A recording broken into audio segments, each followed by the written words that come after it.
Hello everybody and welcome. In this video I'm going to show you how to add your earbuds SOUNDPEATS Air for Lite to the application.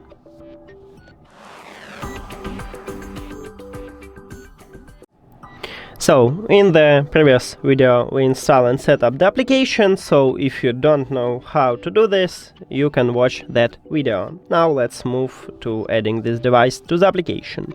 Open Settings and go to the Bluetooth, because firstly we need to pair these earbuds with the phone.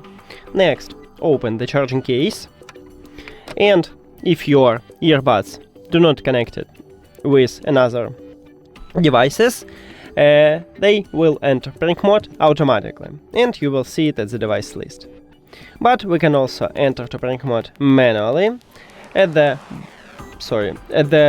front of this charging case. We have a connectional button. You need to press and hold this connectional button until this LED light starts flashing. Here we go, and we just enter to prank mode manually, so now you will also see it at the device list.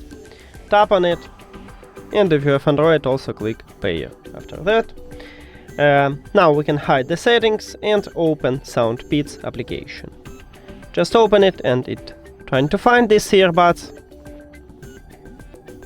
and it automatically added here. That's it. Thank you for watching this video. If you found it helpful, please consider subscribing to the channel and leave the like on the video. See you later!